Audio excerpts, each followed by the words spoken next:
नमस्कार दोस्तों, आप सभी का जीके क्लासेस में स्वागत है। दोस्तों, संविधान एवं राज्य व्यवस्था से जुड़े प्रश्नों का जो सीरीज शुरू किया गया था उसका ये तीसरा सेट है और ये सारे के सारे प्रश्न रेलवे में पूछे जा चुके हैं और इन्हीं प्रश्नों को सभी एग्जाम में रिपीट किया जाता है। इसलिए आप लोग वीडियो को पूरा और ध्यान से देखिएगा और जिन्होंने अभी तक हमारे चैनल को सब्सक्राइब नहीं किया है वे हमारे चैनल को सब्सक्राइब कर लें। तो चलिए आज की क्लासेस शुरू करते हैं। पहला प्रश्न है, संविधान सभा के उद्घाटन अधिवेशन की किसने अध्यक्षता की थी? तो यह होगा दोस्तों डॉक्टर राजेंद्र प्रसाद। ठीक है, इसका आंसर होगा डॉक्टर राजेंद्र प्रसाद। और देखिए दोस्तों, यदि प्रश्न में पूछ दिया जाता है अस्थायी अध्यक्ष, ठीक है, यदि अस्थायी अध्यक्ष कौन थे पूछा जाता तो आंसर होता सच्चिदानंद सिन्हा। ठीक है, और देखिए दोस्तों, डॉक्टर राजेंद्र प्रसाद हमारे भारत के प्रथम राष्ट्रपति भी बने थे। ठीक है,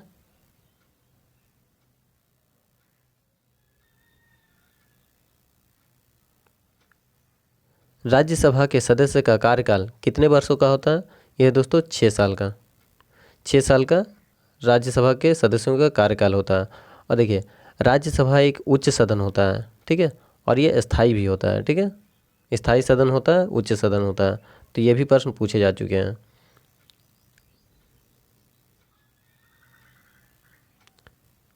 भारतीय संविधान का ब्लूप्रिंट समझा जाता है यह दोस्तों भारत सरकार अधिनियम 1935 को। ठीक है, भारत सरकार अधिनियम 1935 को भारतीय संविधान का ब्लूप्रिंट समझा जाता है।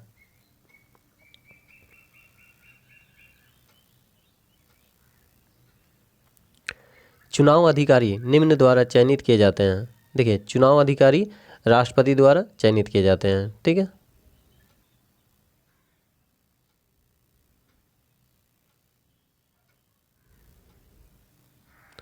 लोकसभा व राज्यसभा की संयुक्त बैठक कब होती है? देखिए, लोकसभा एवं राज्यसभा की संयुक्त बैठक जब राष्ट्रपति बुलाते हैं तभी ये संयुक्त बैठक होती है। ठीक है, तो राष्ट्रपति जब बुलाते हैं तभी लोकसभा एवं राज्यसभा की संयुक्त बैठक होती है। तो आंसर हो जाएगा राष्ट्रपति जब बुलाया है। ठीक है,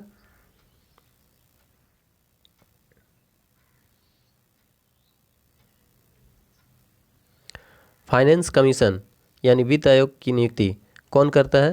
यह दोस्तों राष्ट्रपति। राष्ट्रपति फाइनेंस कमीशन या वित्त आयोग की नियुक्ति करता है।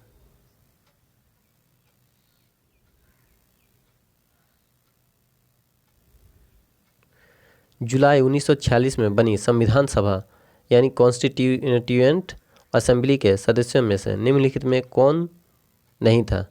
यह दोस्तों महात्मा गांधी। देखिए, जुलाई 1946 में जो संविधान सभा का गठन किया गया था उसमें महात्मा गांधी नहीं थे। ठीक है, और देखिए, वल्लभ भाई पटेल, के एम मुंशी और जे वी कृपलानी ये संविधान सभा के सदस्यों में शामिल थे।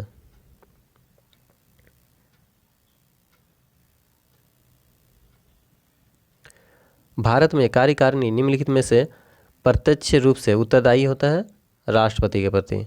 ठीक है, कार्यकारिणी का जो भार होता है या फिर कार्यकारिणी का जो मेन होता है वो राष्ट्रपति होता है। ठीक है,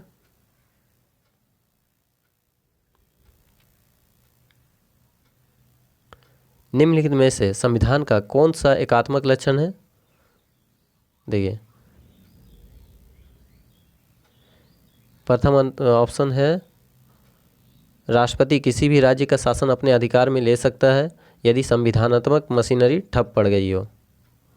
दूसरा ऑप्शन है दोस्तों एकल संगठित न्यायपालिका।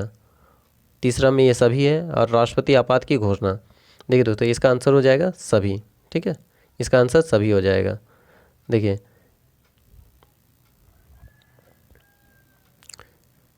एक संविधान का एकात्मक लक्षण क्या है?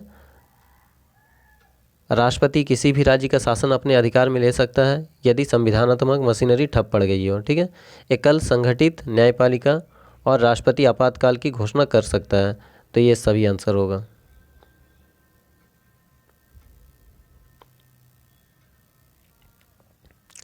संसद के दोनों सदनों के साथ साथ बैठने पर निम्न होता है।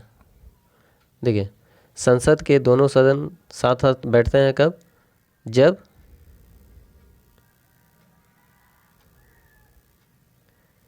जब किसी बिल पर विचार करना होता है। ठीक है, एक बिल जिस पर दोनों सदन राजी ना हो उस पर विचार करना और उसे पास कराना होता है। ठीक है,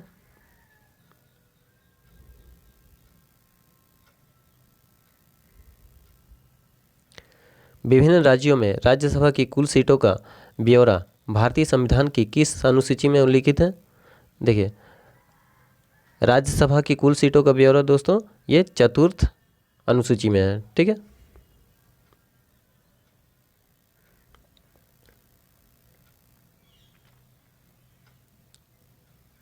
संघ सूची में कितने विषय हैं? ये दोस्तों देखिए, ये बहुत पहले प्रश्न पूछा गया है 2005 में। अब इसमें विषय हो गए हैं 100। ठीक है, संघ सूची में विषय हो गए हैं 100। ठीक है, और देखिए इसमें संघ सूची, राज्य सूची और समवर्ती सूची ये तीनों का पूछा जाता है। ठीक है, तो अभी राज्यसभा में 61 विषय हैं और समवर्ती सूची में 52 है। ठीक है, तो इसे भी याद रखिएगा।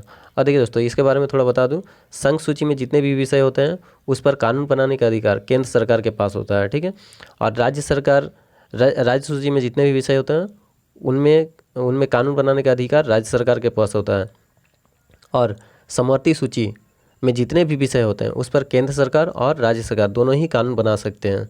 लेकिन यदि राज्य सरकार किसी विषय पर कानून बनाया है और उसके बाद केंद्र सरकार उस पर कानून बनाता है तो केंद्र सरकार का ही कानून लागू किया जाता है। ठीक है, तो संघ सूची में विषय है 100। ठीक है, और राज्य सूची में है 61 और संघ सूची समवर्ती सूची में है 52। तीनों याद रखिएगा।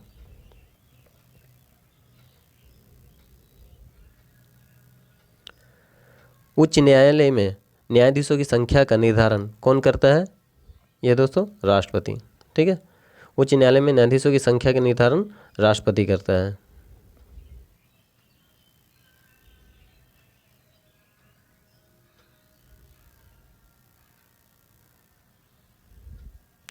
संसद में नामित सदस्यों की कुल संख्या कितनी होती है? यह दोस्तों संसद में नामित सदस्यों की कुल संख्या 14 होती है। देखिए ये दोस्तों ये राष्ट्रपति के बारे में पूछा गया है। ठीक है, इसमें प्रश्न पूछा जाता है कि राष्ट्रपति कितने सदस्यों को नामित कर सकता है? ये दोस्तों 14। ठीक है, 2 है एंग्लो इंडियन और 12 है राज्यसभा के। ठीक है, सॉरी 12 लोकसभा के। ठीक है, तो कुल नामित सदस्य 14 होते हैं।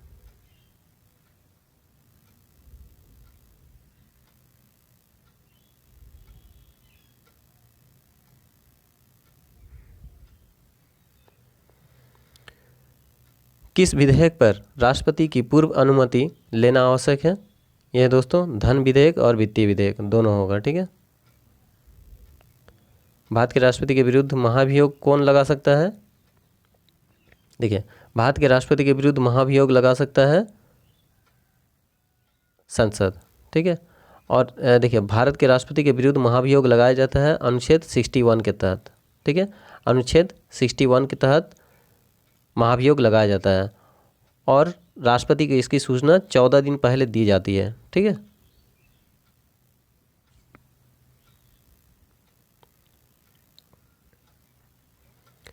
संविधान सभा द्वारा संविधान के मसौदा निर्णय हुआ है। ये दोस्तों संविधान का जो भी मसौदा निर्णय होता है वे बहुमत द्वारा होता है।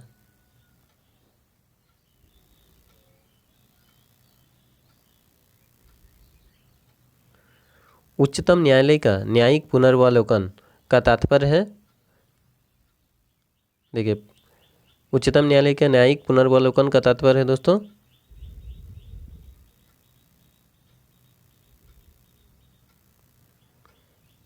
उच्चतम न्यायालय को संसद विधानमंडलों द्वारा पारित किसी अधिनियम को वैधानिकता का पुनर्वालोकन, मतलब इसका मतलब होता है कि कोई अगर कानून बन गया है या किसी विषय पर निर्णय ले चुका गया है तो उस पर उच्चतम न्यायालय उसे फिर से पुनरावलोकन कर सकता है। ठीक है, फिर से उस विषय के ऊपर अवलोकन कर सकता है।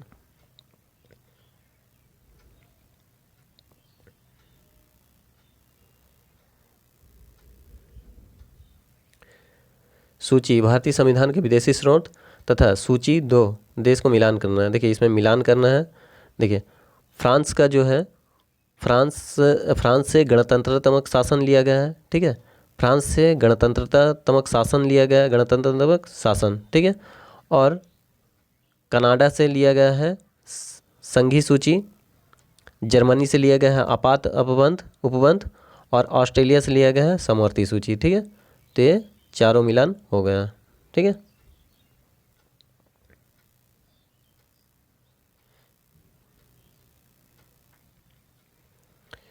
इनमें से कौन मौलिक अधिकार में नहीं आता है?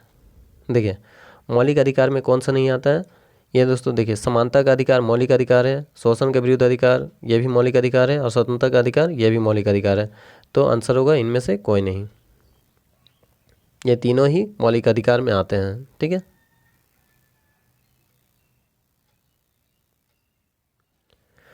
कोई भी सदन का सदस्य नहीं होते हुए संसद में भाग ले सकता है। संसद में भाग लेता है, ये है दोस्तों महान्यायवादी। ठीक है, न्यायवादी सदन का सदस्य नहीं होते हुए भी संसद में भाग ले सकता है।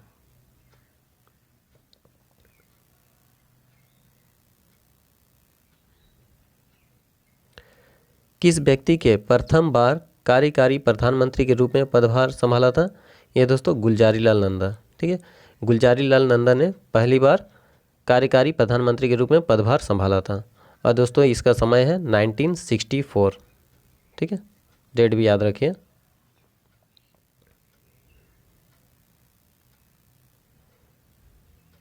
संविधान के अनुच्छेद 368 का संबंध है। 368 का संबंध दोस्तों संविधान संशोधन से है। ठीक है, संविधान संशोधन प्रक्रिया 368 अनुच्छेद के तहत किया जाता है। और देखिए दोस्तों, संविधान संशोधन की प्रक्रिया जो है वो ये विधि लिया गया है साउथ अफ्रीका से। ठीक है,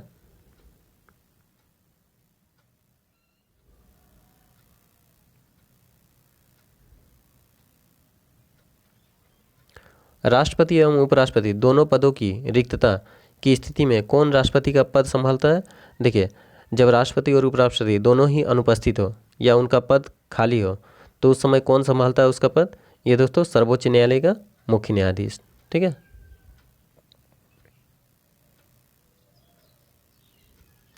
दोस्तों जिन्होंने अभी तक हमारे चैनल को सब्सक्राइब नहीं किया है वे हमारे चैनल को सब्सक्राइब कर लें,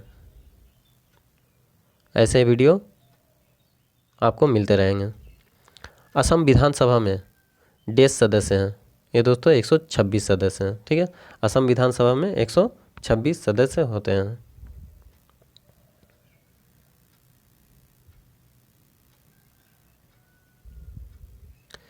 निम्न में से कौन सा अधिकार राजनीतिक अधिकारों की श्रेणी में आते हैं? देखिए, कौन सा अधिकार पूछ रहा है राजनीतिक अधिकारों की श्रेणी में आते हैं? तो इसका आंसर होगा दोस्तों संघ बनाने का अधिकार। ठीक है, संघ बनाने का अधिकार जो है वो राजनीतिक अधिकारों की श्रेणी में आते हैं। ठीक है,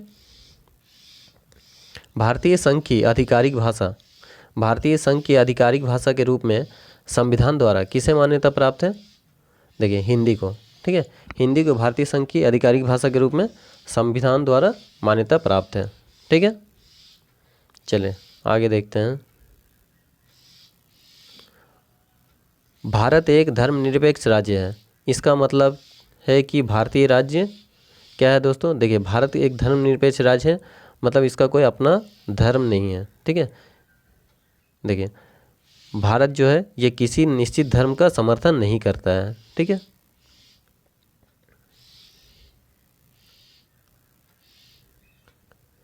संसद के किसी भी सदन की अंतिम बैठक एवं उसी सदन की प्रथम बैठक के बीच अधिकतम समयांतराल कितना हो सकता है? यानी कि दो बैठकों के बीच का समय कितना अंतर हो सकता है? ये दोस्तों 4 महीने का। ठीक है, देखिए 4 महीने साल में 3 बार बैठक होती है। ठीक है, तो 4-4 महीने के अंतराल पे यह बैठक किया जाता है।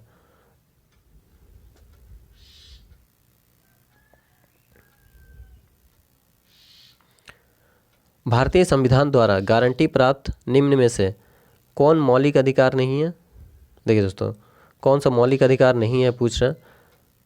देखिए, धार्मिक कार्यों की व्यवस्था का स्वतंत्रता यह मौलिक अधिकार है, धर्म प्रसार की स्वतंत्रता यह भी मौलिक अधिकार है, और फैक्ट्री में बच्चों की नियुक्ति का निषेधादेश ये भी मौलिक अधिकार है।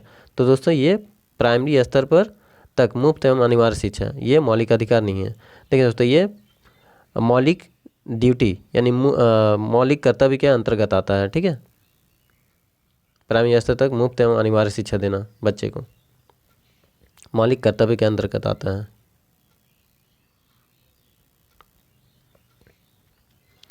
संघीय सरकार का मुख्य लाभ है, देखिए संघीय सरकार का मुख्य लाभ क्या है दोस्तों?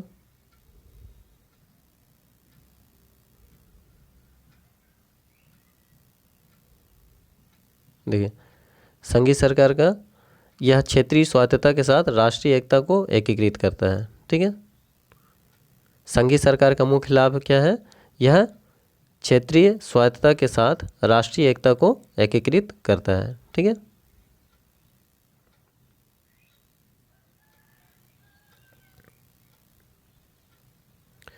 भारत का राष्ट्रपति बनने वाला प्रथम असमी कौन था? असमी मतलब होता है दोस्तों असम का। ठीक है, असम का राष्ट्रपति कौन है? असम से आने वाले प्रथम राष्ट्रपति यह है दोस्तों फखरुद्दीन अली अहमद। ठीक है, फखरुद्दीन अली अहमद। और देखिए दोस्तों एक प्रश्न पूछा जाता है कि किस राष्ट्रपति के शासनकाल के समय में इमरजेंसी लागू किया गया था? ठीक है, आपातकाल लागू किया गया था। यह दोस्तों फखरुद्दीन अली अहमद के समय में ही। ठीक है, आप लोगों को पता है 1975 में इमरजेंसी लागू किया गया था। ठीक है, उस समय फखरुद्दीन अली अहमद राष्ट्रपति थे।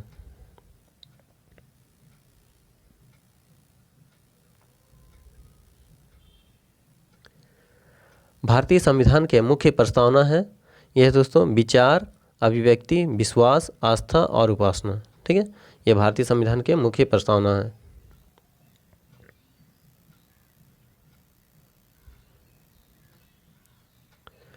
भारतीय संविधान में नीति निर्देशक तत्व को लिया गया है, यह दोस्तों नीति निर्देशक तत्वों को आयरलैंड से लिया गया है। ठीक है,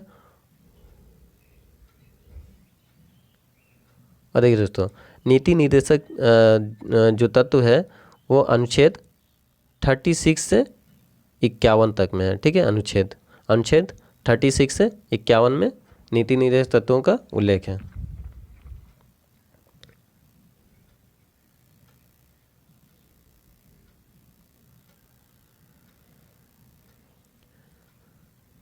निम्नलिखित में संविधान का कौन सा अनुच्छेद यह उपबंध करता है कि प्राथमिक स्तर पर मातृभाषा में शिक्षा देने हेतु राज्य पर्याप्त सुविधा प्रदान करने का प्रयत्न करेगा? देखिए प्राथमिक स्तर पर मातृभाषा में ही शिक्षा देने हेतु राज्य पर्याप्त सुविधा प्रदान करने का प्रयत्न करेगा, यह अनुच्छेद 350 में है। ठीक है, देखिए यहाँ दो ऑप्शन है दोस्तों 350, तो दोस्तों ये हो जाएगा 350 का होगा। ठीक है,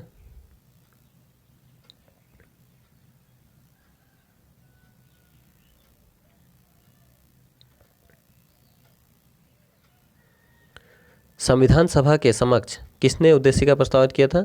ये दोस्तों जवाहरलाल नेहरू। ठीक है,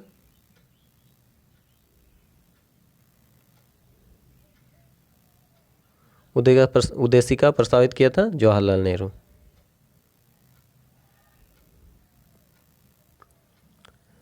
राज्यसभा का सभापति दोस्तों देखिए राज्यसभा का सभापति उपराष्ट्रपति होता है। ठीक है, और उपराष्ट्रपति का चुनाव होता है लोकसभा और राज्यसभा के सदस्यों के द्वारा संयुक्त रूप से चुना जाता है। ठीक है, उपराष्ट्रपति को लोकसभा और राज्यसभा के सदस्यों द्वारा संयुक्त रूप से चुना जाता है। तो आंसर होगा 2।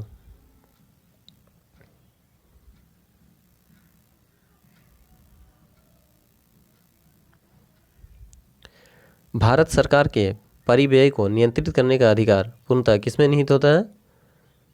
यह दोस्तों संसद में। ठीक है,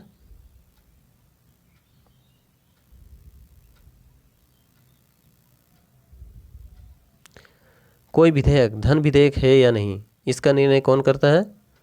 यह दोस्तों राष्ट्रपति। कोई विधेयक धन विधेयक है या नहीं, इसका निर्णय राष्ट्रपति करता है।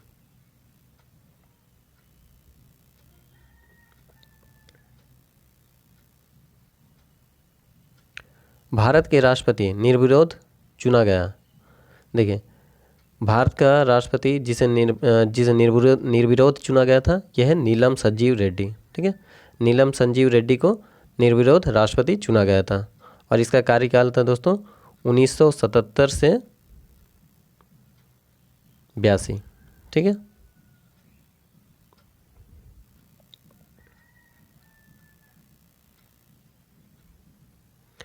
लोकसभा का महासचिव, जो लोकसभा सचिवालय का प्रमुख होता है, किसके द्वारा नियुक्त किया जाता है? देखिए, लोकसभा का महासचिव लोकसभा का स्पीकर यानी कि लोकसभा का अध्यक्ष उसे नियुक्त करता है। ठीक है।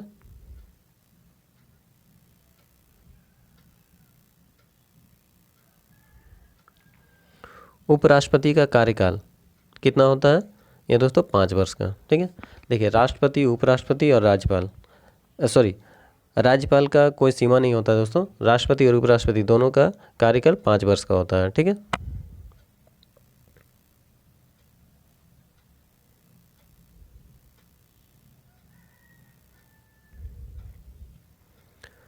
राष्ट्रपति लोकसभा के 2 सदस्यों में निम्न को प्रतिनिधित्व देने के लिए नामित कर सकता है। यह दोस्तों 2 सदस्यों को लोकसभा प्रतिनिधित्व देने के लिए नामित कर सकता है। एंग्लो इंडियन, ठीक है, 2 एंग्लो इंडियन को लोकसभा में नामित कर सकता है और राज्यसभा में 12, ठीक है, 12 सदस्यों को नामित कर सकता है।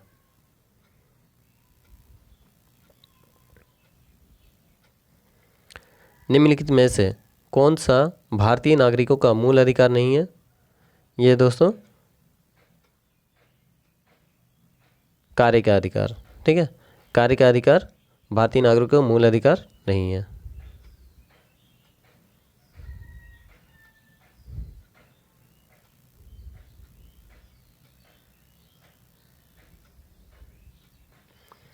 संसद के दोनों सदनों की संयुक्त बैठक की अध्यक्षता कौन करता है? देखिए, संसद के दोनों सदनों की संयुक्त बैठक की अध्यक्षता करता है लोकसभा अध्यक्ष। ठीक है। देखिए, संसद के दोनों सदनों की संयुक्त बैठक बुलाता है राष्ट्रपति, पर उसकी अध्यक्षता करता है लोकसभा का अध्यक्ष। ठीक है।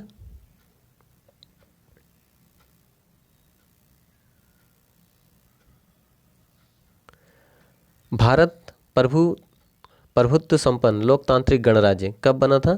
यह दोस्तों 26 जनवरी 1950 को।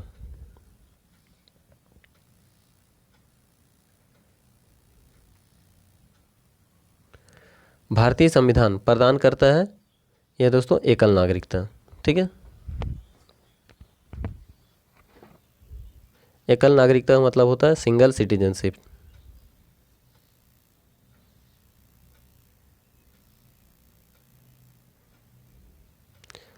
निम्न में से कौन सा एक मौलिक अधिकार नहीं है? देखिए, शोषण के विरुद्ध अधिकार ये मौलिक अधिकार है। अवसर की समानता मौलिक अधिकार है। धर्म की स्वतंत्रता का अधिकार यह भी मौलिक अधिकार है। ठीक है। हड़ताल करने का अधिकार ये मौलिक अधिकार नहीं है।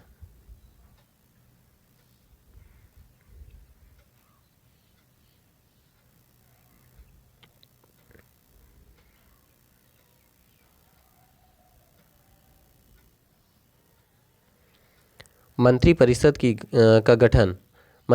का गठन किसकी नियुक्ति के साथ आरंभ हो जाता है? यह दोस्तों प्रधानमंत्री। ठीक है, प्रधानमंत्री की नियुक्ति के साथ ही मंत्रिपरिषद का गठन आरंभ हो जाता है।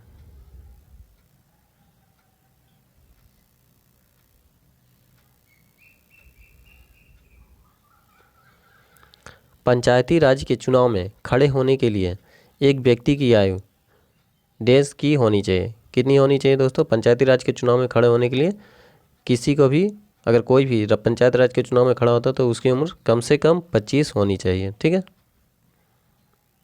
तो आंसर हो जाएगा 25।